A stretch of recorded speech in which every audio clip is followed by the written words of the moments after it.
So fortunate tonight to have Jedidiah or Jed Gant with us. I first met him because I saw on our next door that he had a lamp he wasn't using, so I got it from him. And then this spring, I got a rototiller from him. But I really enjoyed his tweets and found out how instrumental he is in our community. He is the brand manager director for Myriad Media, which is a really interesting company, and it's a video agency for tech and social impact. He has a degree in architecture and also a master's in new media, and he teaches at NC State a very interesting media theory class. His wife, I believe, also works at NC State. But part of his work now with, he does the Raleigh Murals Project along with another person who it's, I believe, co-director or co-chair, whatever the title is. And they had been working on murals for Raleigh, but with the damage we had and the windows that had to go up, there were a lot of murals recently. And I think as part of that, he may talk to us a minute about a project where they were photographing those ephemeral murals that were quite excellent, and then making an exhibit that would travel a bit, and later on a book documenting that. But those of you who follow Twitter, I'm an old person and I just really learned about it, and I'm not very good. But as I told Jed, I live for his tweets. He posted the most beautiful picture of his family going to vote together as a family. And just the things he puts, I just really enjoy it. Plus, he's really interested in music. And so he's introduced me to really interesting people that I probably wouldn't have known before because I'm old. But please welcome Jed. And we will have questions, but if he would like to give his presentation, and then we'll have questions, and he can encourage or discourage questions in the middle or whatever. This is a social, so enjoy yourself and ask him lots, because this is a wonderful project. And thank you so much for being here. We really appreciate it. Well, thanks, Suzanne. Yeah, it's great to be here. My mother-in-law is actually a big voting advocate too, so it's funny, Suzanne. I may actually connect you with her. She's in Jacksonville, Florida, and I'm not sure what type of or similar organization is down there, but I know she'd be very interested in being a part of something like this. So yeah, I think Suzanne did a really good job of introducing me. As she mentioned, I have a kind of crazy background, combination of architecture and media, and I tend to have a job that pays my bills, and then have a handful of side projects that maybe pays for my soul, you know. So that's kind of how I keep myself busy in between. As Suzanne says, I have 2 kids, a dog, living downtown, and but I just kind of never really sit still. And so what I'll talk about today is the Raleigh Murals Project, which is one of those. I couldn't sit still for very long until I started another project. But I moved to Raleigh in 2005, so I've been here about 15 years. And before that, I lived in London, and there was something about the art scene in London that really attracted me to murals. And so that's kind of a little kind of thought pattern to think about as I talk about this, is that, you know, I lived in London for 2 years and kind of walked the street doing his thing and putting all the wraps and starting all the graffiti stencils in the city and making a difference through not only like murals, but socially conscious statements. And so you'll see that that's kind of a theme in what we're up to as well. So yeah, so thanks for having me. And I'm just going to kind of walk through a handful of projects, the history, and show some videos. I have some videos. If they don't work, we can skip over them. Meaning if they don't work, as in they don't stream properly, because I know that video on Zoom can be a challenge for most people. But I'll check in to see if you can hear it, and Yeah, so if you have any questions along the way, you can throw them in the chat and I can answer them as we go along. That's usually pretty good. And I may stop here and there and ask direct questions, like how many people live in Raleigh, kind of things like that. So yeah, so the Raleigh Murals Project, that is kind of the topic for today. And what I wanted to start with is to kind of give you a little bit of history of how this project came about. Much like many of my projects, I am kind of fiddling around with the internet or walking around the city, and I notice a gap kind of in the world, and I want to fill it. And that is kind of how this project got started. So, and what I mean by that is this was kind of a combination of digital and physical kind of gaps. I used to run a social media account and online blog called New Raleigh. I ran it I was kind of a co-director of that from about 2007 to 2017, so about 3 years ago. And in that time, I was posting things about the city, whether it was art and architecture or city council, politics, development. And one of the things I was noticing as I was walking around the city was that there were a lot of blank walls. And again, this is 2015 or 2014. And so I just started noticing that, you know, I had been here for about 5 years. London was full of art, and I was kind of comparing it to that city, which I know is somewhat of an unfair comparison, but Raleigh was bustling, lots of businesses, lots of, you know, people moving downtown, tech companies, but we were missing the art. We had a great public art scene, we have a great music scene.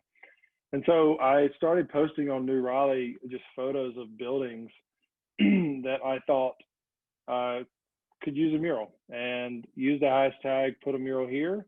And it kind of took off over time. And what happened was I kind of saw that there was this interest in, you know, as you can see here, this is just one example, but people were liking the post and they were commenting like, hey, this is a great idea, check this out, you know.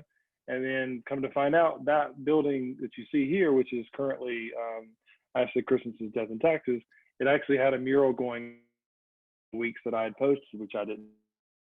So then what happened was I had dinner or lunch, I think it was, with a friend of mine. His name is JT Moore. Although we look just alike, he is the one on the right, I am the one on the left.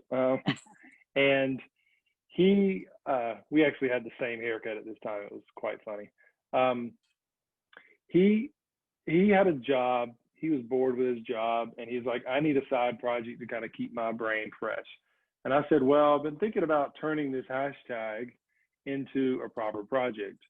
And so he said, let's do it. And so the two of us and another, and a friend of ours named Sean Kernick, who was an artist at the time, kind of got together and started thinking about how to turn this into a project. So we researched a handful of other cities, what they were up to, and just decided to kind of start, you know, putting feelers around. So I transferred a handful of those photos from New Raleigh onto a new social media account, and just started kind of like putting feelers out there of how we could start putting murals on walls. I knew nothing about it at the time, like zero. I'd never done anything like this.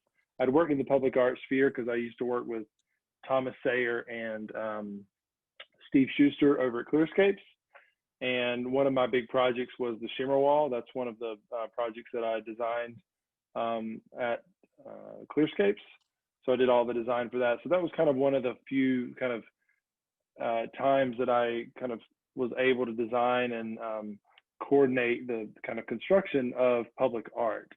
And to me, like the combination of that and kind of my art background and the help of these two other guys, we said, okay, let's do it. And so to kind of break it down into a sentence, you know, that we are a citizens collective bound by a common desire to preserve, celebrate, and promote existing and new public art in Raleigh.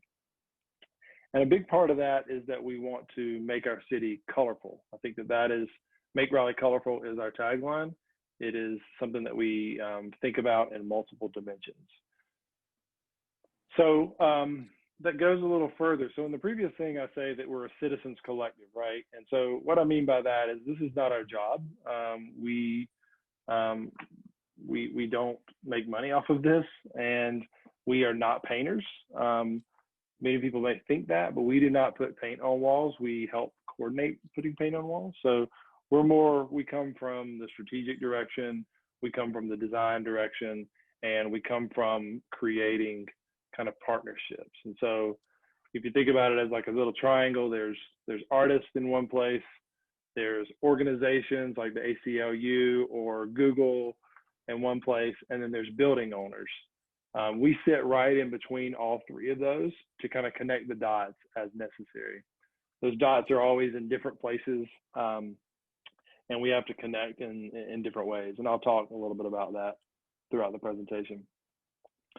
So then we had, we started this project, right? And just like anything, you start a project, people start thinking you're experts. We were not experts at this time, but they pulled us into a meeting at Shaw University, and with I think it was Sarah Powers at the time, who was still at the City of Raleigh, but I actually don't know if Sarah was there at the time.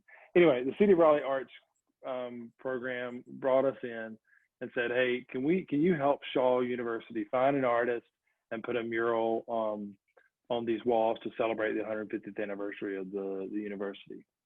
And we said, sure. And so what we did, as you can see in the top left corner, is help coordinate this first mural with a woman named Lisa Gaither to promote the idea that they wanted to raise money for the school and then put some of those funds to paint these murals.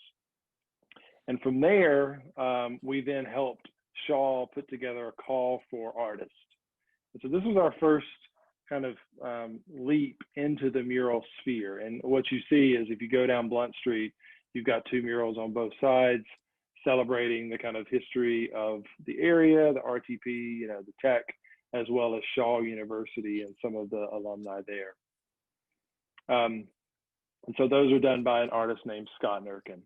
That was our first kind of, again, jump in there. And then over the years, we've done, a handful of, like, I think it's like over 100 murals now of various sizes, from the size of a postage, like an envelope, all the way to the size of the wall. So I'm just going to walk through a handful of just images that you may have recognized from around town, and then going to talk in depth a little bit more about a few particular ones.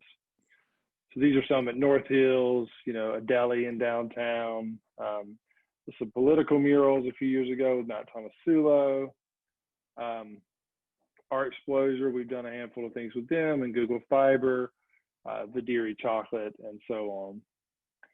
So again, we've had a lot of success since 2014, and over 100 murals, and we've created this map which needs to be updated online. And so part of our approach is not only just physical, in the physical world, but also how do you take a project that is all about paint on walls, but expand it in a digital marketing world. And so because I have a new media background and I work for Myriad, a video agency, we decided to put together a kind of online campaign to promote this. So I'm going to try to play this video. I hope it works. If not, I can send a link over afterwards. Let me try this. Can you hear that?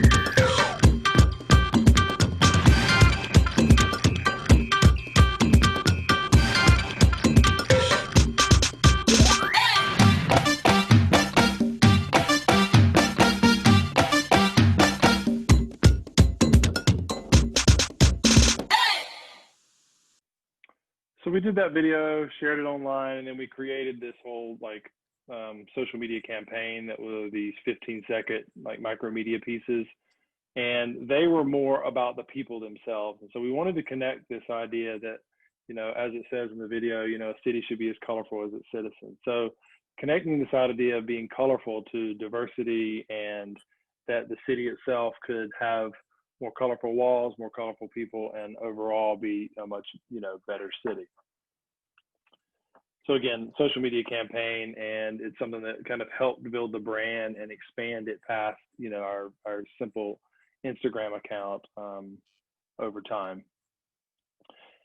And so over time, we kind of built, you know, through this kind of like scrappy, not crappy kind of mentality of like just working with a handful of people here and there to, you know, throwing together this digital campaign. We started making more partnerships and working with bigger brands, I would say. And so one of the first ones of those was the North Carolina Museum of Art, and we've done a handful of projects with them from a marketing perspective over the years. The first of which was the NCMA Escher exhibition that they had come to the art museum several years ago. And so the marketing director there, Carly Marlowe, and I kind of sat in Jewel, rest in peace, Jewel, the greatest coffee shop in Raleigh, and had a conversation about how to take MC Escher's art and turn it into this kind of media, like an urban media campaign.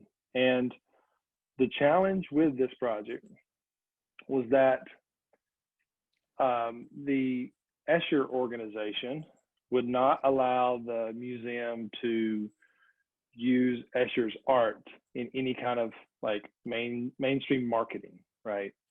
And so we decided to go around that and use Escher's quotes to spread kind of a marketing sense all around the city. And so I go back to this idea of partnerships and being in between kind of a handful of groups. What we did is we kind of worked with the museum to identify locations that you can see all around town that may want these quotes. And so then we had like a list of about 15 to 20 different Escher quotes, and each business was able to choose which Escher quote made the most sense to them, that they kind of, you know, it resonated with them. And so as well, that they created this hashtag called NCMA Escher. The hashtag was on the murals as well as online, and they used this hashtag to allow people to go around the city, photograph themselves in front of the mural, and then essentially enter to win different tickets to the exhibition. So it was a huge success with the museum, and again, partnering in a fun, kind of quirky way. So we did that one, and then a few years later, or about a year later, they said, hey, let's do something else. That was very successful. So we decided to work with them on the Art Deco cars exhibition. They had, as you can see, these, you know, large scale steel cars that they were bringing in from the 30s and 40s. And we wanted to put all these murals around the city that would, or put some type of mural around the city to kind of advertise this. But the cars are big. You know, they had, I think, 14 to 17 different cars. And we just thought that that's a lot of murals to put around the city. We could put one mural, but what if we found a way to put 17? And so what we decided to do was, instead of doing massive murals or big quotes or whatever it may be, we decided to do what we call micro murals. And we designed those, one for each car, or in motorcycles, and there was 14, I think it was 14 cars and 3 motorcycles. And designed them in the Art Deco style. We etched them on metal, so it had kind of a similar aesthetic kind of material quality. And again, we worked with a handful of businesses around the city to say, hey, can we come and literally just like glue these on your building? So they're epoxied to a variety of places. And NCMA did the same thing, where they created, you know, here's a handful of them in situ. Many of these are still there.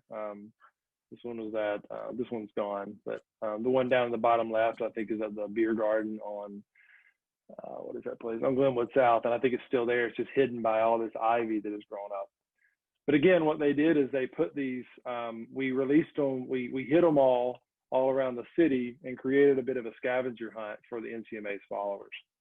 And it became really successful because they would give clues and people would comment on where they thought it was. And then the commenters and followers would be entered in a chance to win tickets. And I think they gave out a handful of different tickets through a raffle for each one of these. So out of that, they got, 17 different social media posts that they could advertise this exhibition. And then they have the hashtag, which other people could kind of post and again, bring more marketing to the museum itself. So 2 successful ones in the museum, and they just said, hey, let's do another one. So Carly reached out to me again and said, hey, we're doing a big mural at the museum to advertise Art in Bloom. And if you know Art in Bloom, they typically do these big art or these big flower bouquets and trash cans all around the city. But Carly wanted to do something that was a little more permanent. So she reached out, said, hey, do you have any walls that we could use? And I said, yeah, I've been talking to this guy down the street at the it's a car mechanic essentially, and he's interested in letting us use a wall. And so NCMA brought in Wheezy is her name, Louise Chin. She's a world-renowned artist to paint a mural in downtown. And it turned out, extremely successful. It turned into this like really cool, like this is downtown, a few blocks from the courthouse, as you can see in the background. And it became this kind of like, kind of touchstone as you're walking through the city to kind of, stop and smell the roses, for lack of a better term. You've got this kind of hard metal kind of car shop, and then these flowers kind of soften the edge of downtown. And then one of the cool things is not only did they get a mural, but then they did a one night where people could come down on First Friday and stand in front of the mural itself, and they gave them all flowers again to advertise Art in Bloom, and people were able to get their portrait photos, which is a really fun kind of thing. So yeah, so our museum, great client, worked with them several times and really loved it. As well, Google Fiber has been another partner that we worked with, as I mentioned earlier, several times. They reached out a few years ago to do a mural, and we were actually going to do them in 3 cities, but it ended up just being 1 in the end.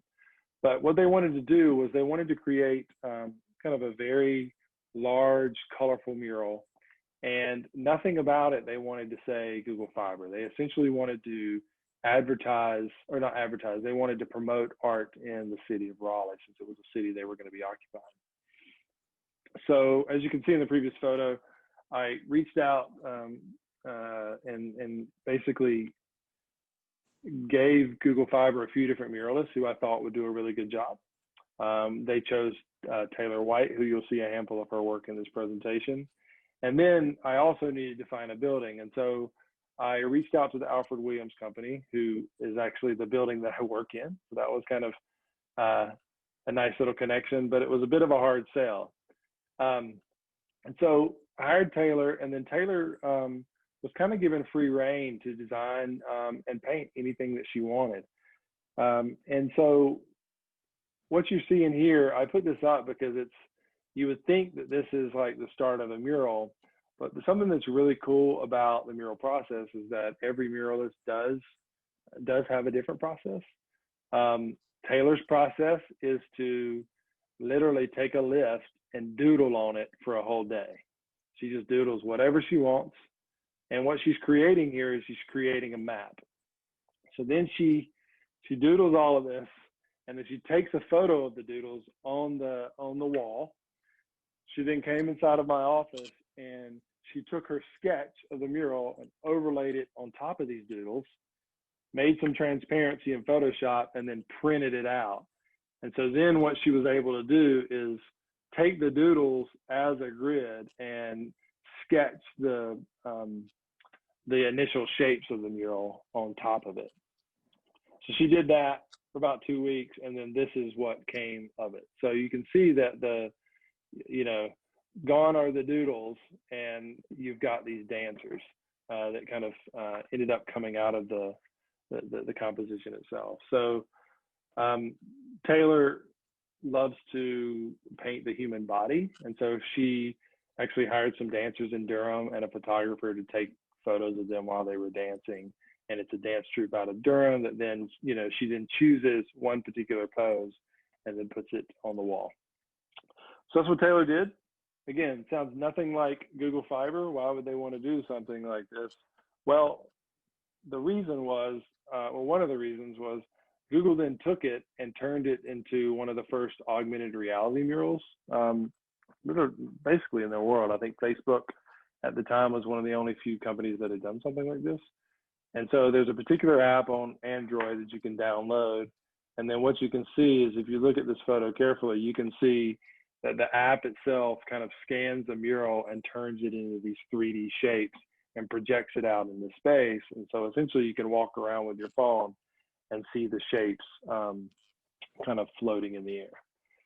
So that was a fun project as well. And then there's a handful of other projects. We worked with the Hurricanes. We worked with the Chamber to do a design for South by Southwest when the Chamber went down there to promote the city of Raleigh. We worked with, here's Taylor again, the International Women's Cup Soccer Championship that came to Raleigh. So that was pretty cool. And here you can see the final final mural that she did there. But as Suzanne mentioned earlier, well, what I'll do is I'll pause for a second because I'm about halfway done. And I thought I'd go ahead and take a little, does anyone have any questions of anything I've talked about before? Otherwise, I've got another section that kind of is a bit of a, not a left turn, but it expands on what I've talked about so far.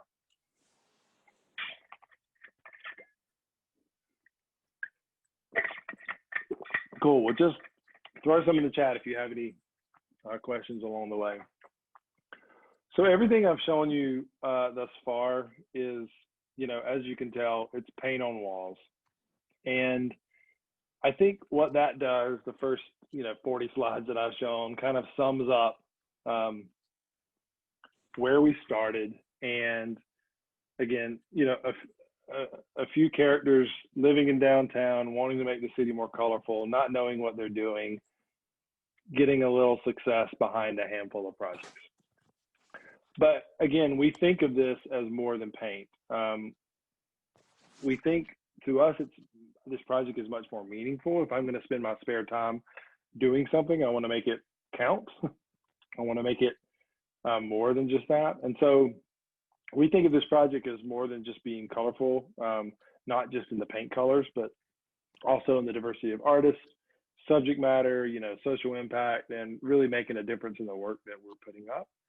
And so over the past few years, we've kind of expanded or even just focused the project to tackle more in society through a variety of topics. So one of those topics is ending teen smoking.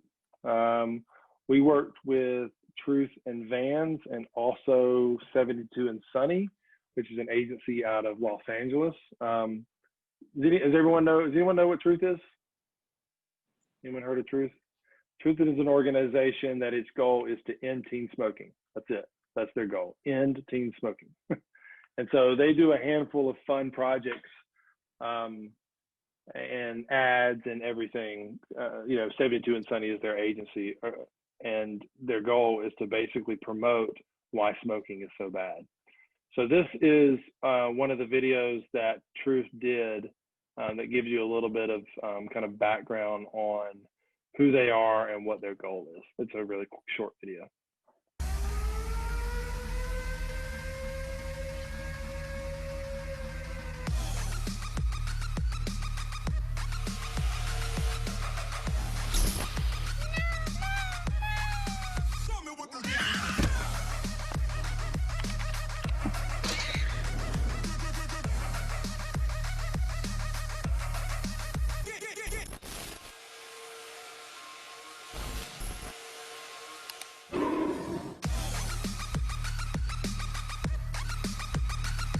So that was a Super Bowl ad that they did several years ago. But as you can see, it's kind of funky, quirky, and gets right to the point. And obviously, they're trying to target teens, and therefore they make things that are targeted to teens. So they approached us to do a mural in the middle of tobacco country to promote this idea of ending teen smoking. You know, what better place to try to promote this than in the center of tobacco country? So worked with them several years ago, and we had this one building that Escher quote was on, and essentially decided to recycle that. And so you see some of the sketches, but they hired an artist named Kevin Lyons, who is an artist out of Brooklyn. Kevin was starting these monsters and was starting a campaign with Truth to promote this idea of finishing, like being the generation that finishes teen smoking. So through that, he created this mural in downtown with our help. And also at the same time, they were working with Vans to promote this in more than just mural fashion. They also printed Vans tennis shoes to promote this. And I'll show this commercial real quick and give you a little bit more information as well. Yeah. Laugh at this.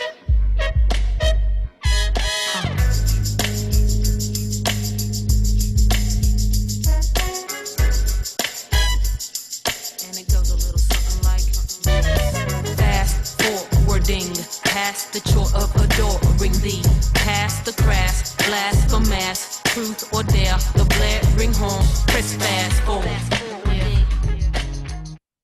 So that video was showed in all of the Journey stores across the country, again, where teens shop to buy their shoes.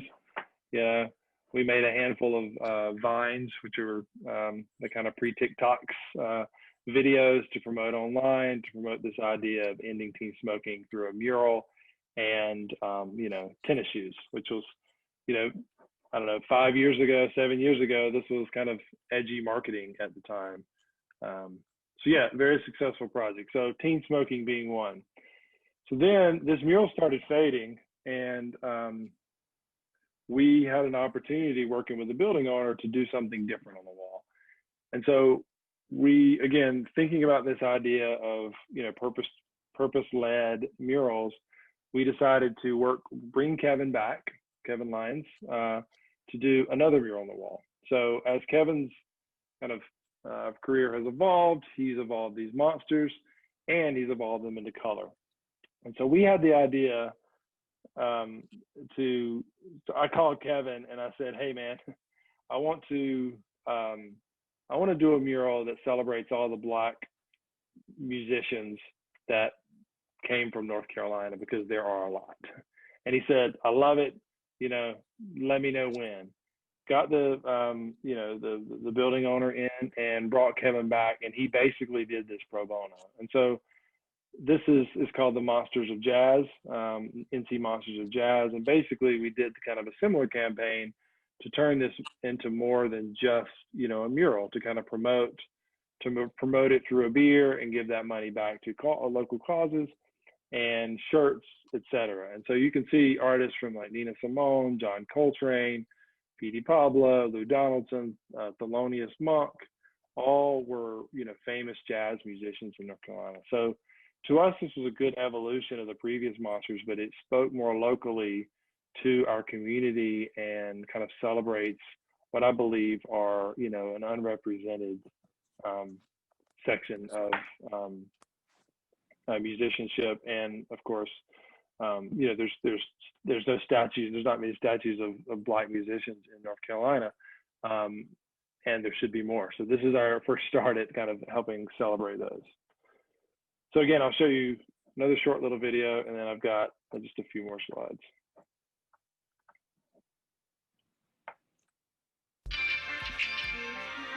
First I was gone, but now I'm on. I've been doing these murals in different cities.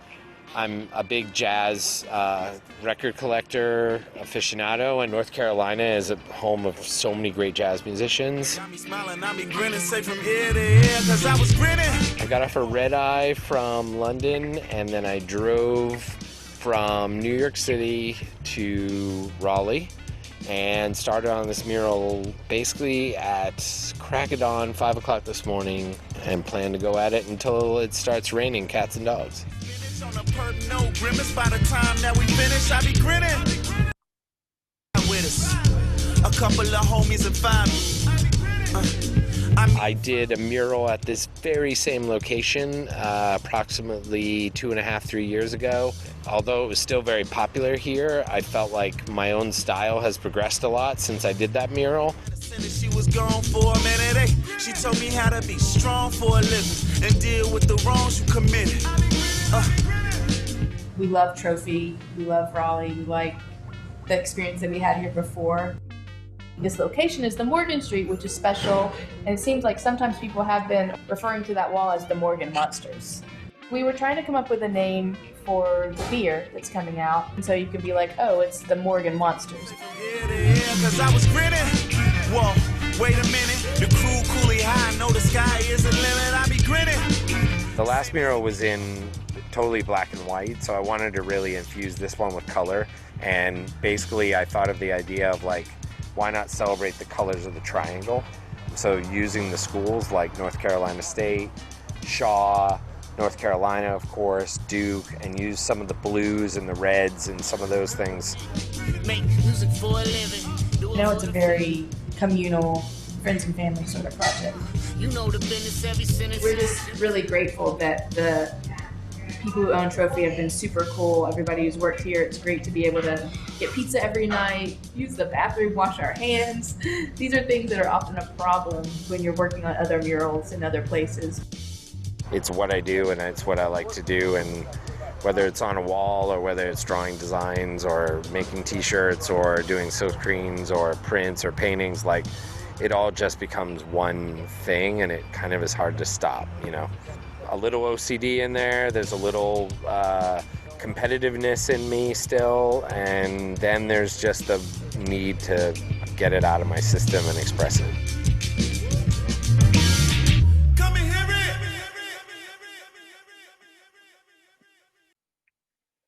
So that was a fun project, and a topic that, as I continue on this kind of social impact kind of angle, is voting, that I think has become a big part of my life over the past few years. I started another project called Vote Raleigh, which is kind of this side project off of Raleigh Murals Project to kind of promote voting through social and through like social media and urban media, essentially. And so Vote Raleigh became this kind of fun situation where we created murals, stickers, shirts, buttons, and designed it in such a way that people would want to share this online. And it's kind of become this kind of fun project over the years. It was featured in the Wall Street Journal and a handful of other locations.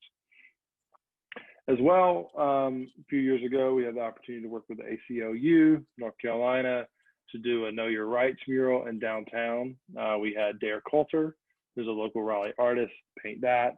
And the cool thing is, in the end, what was designed with this mural is all about human rights, and it's all about the history of the protest. And so the idea that if you're at a protest, you need to know what your rights are. And so that is one of the things that ACLU promotes, is knowing the rights that you have. And so this has become kind of a bit of an iconic kind of mural in downtown. A lot of people come after marches in downtown and kind of pose in front of it. This happened also in early 2017. So there was, you know, this idea of dissent and kind of standing up for your rights. Gerrymandering, which Suzanne was mentioning earlier, something else we've kind of worked on. This idea of, you know, love is love, promoting, you know, that it doesn't matter who you love, that putting, you know, two faces together, not knowing what their genders or races are, is kind of where we want to be as a city. So that was another mural worked on with Red Hat, because this idea of being open to all people. Worked with Shepherd Ferry to do some other voting and human rights mural this summer. But the main kind of topic that Suzanne was mentioning earlier is you know, as I mentioned, we've had a handful of kind of social direction with the projects that we've been working on. But in June, there was a lot of unrest in the city after the murder of I don't know why in the world I'm blanking on his name at the moment. But anyway, George Floyd. Gosh, that was terrible. The sad part is there's so many that like I was going through them all and couldn't find George's name. That's the sad part, right?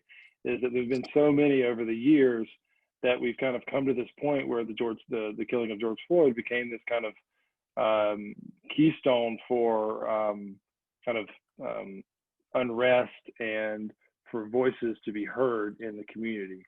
And so Raleigh had protests, and there was a desire after those protests to give voices back to those who were not being heard.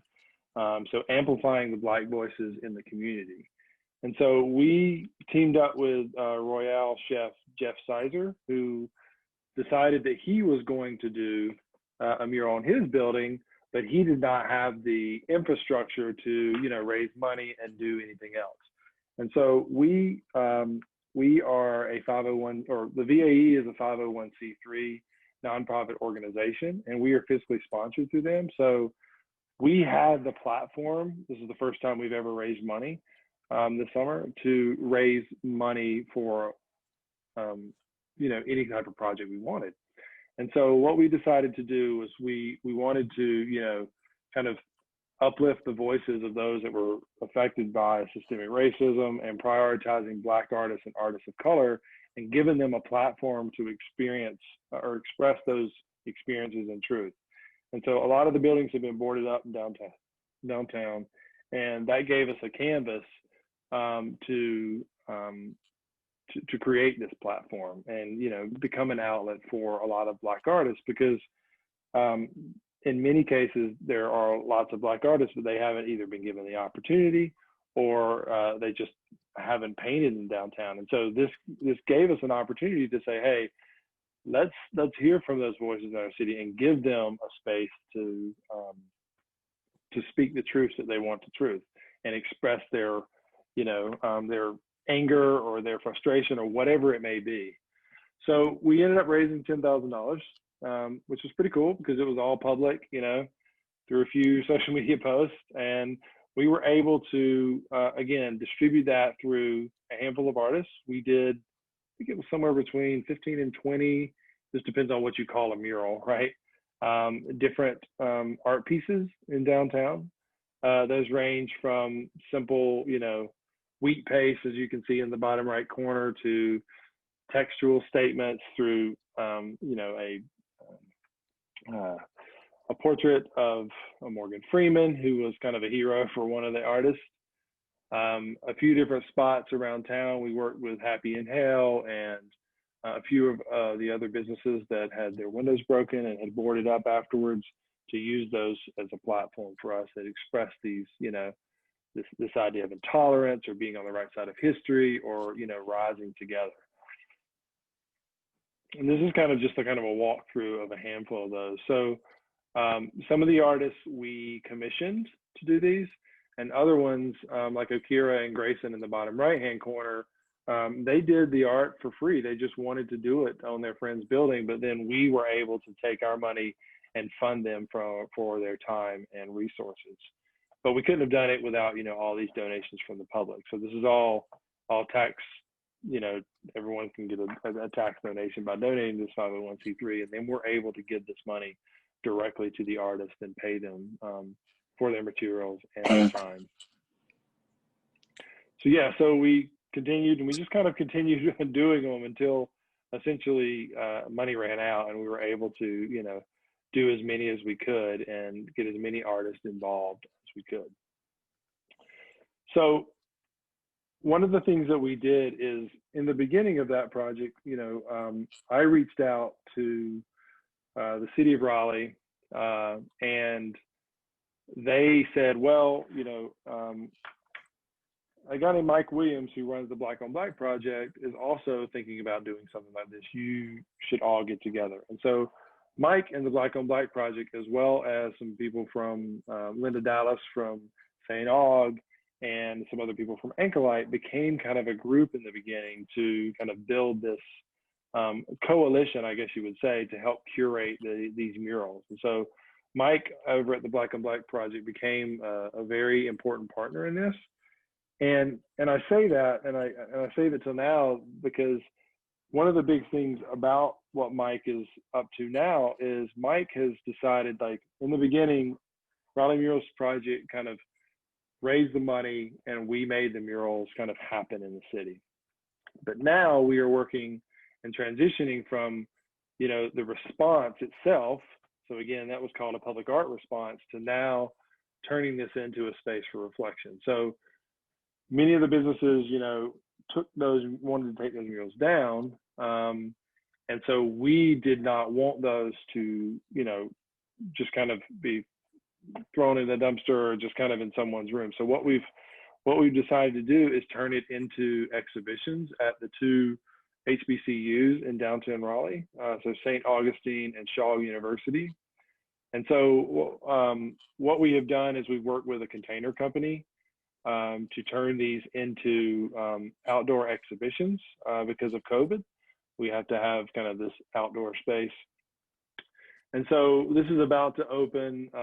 This is kind of right on the cusp of opening. Mike is finalizing all the language. And in the next week or two, I think these exhibitions are going to be open to the public to be able to, again, to reflect on what has happened this year, see the art that was became an expression of the local, you know, Black artist community, and be able to kind of, you know, keep these murals as part of our community. And also, as Suzanne mentioned earlier, we were working on a website to document this. And eventually we've had some people approach us about doing a book that all the proceeds for selling the book may go to either these artists or to an organization like the NAACP of North Carolina. So this is kind of just like, again, these photos were taken this week, and so it's in progress. And so finally, you know, two last projects that we worked on, and I'll close out, is we worked with MTV last week. We worked on two final voting projects this year to kind of the run up to the election, one of which was with MTV in downtown Raleigh to promote this Vote Early campaign. That was obviously a big hit and a big part of the victory. And so MTV wanted to come in downtown Raleigh, so I was able to hook them up with a space in Union Square to do this kind of 2 or 3 day long chalk mural installation. And so unfortunately, because it was chalk, it was temporary and it is gone, but luckily we have these photos to document it. And they did this kind of really kind of crazy balloon thing that kind of went 500 feet up in the air to promote it as well. And then finally, as well, you know, a run up to the election, we worked with March for Our Lives a few months ago. March for Our Lives was also doing an early voting campaign. And what they were doing was putting together envelopes with all the voter information and, you know, an ability to, you know, send in your early ballots. And they created all this, like this grid of envelopes. And then, as you can see here, kind of promote this idea of our power of voting. And then underneath it, work to hire a local artist named Will to paint a mural of Etta Baker, who was, you know, a voting rights and civil rights activist, I think in the 60s. And so this became kind of, it's still on the back of Trophy on Morgan Street. And it became kind of a fun project to, again, kind of from a social media perspective, to promote this idea of voting. And so, you know, I think that to me, there's something great about ending with this photo, because it's kind of, it starts to think a little bit about, like, as the narrative that I've told, we started in one place as an organization, not knowing what we wanted to do, or, I mean, we knew kind of why we wanted to do this, but ending in a place that we are promoting concepts and, social impact perspective that we want to put in our city. And ultimately, we hope that like guides the direction for our city, its citizens, and everything. That we're not in this just to put color on walls, but we're in this to promote, the furtherment of civilization. And as we were talking about earlier with Diana, are we moving forward? Are we still resisting, or are we progressing? My hope is it's a little bit of both, but mostly we're just kind of constantly through art progressing in our local community.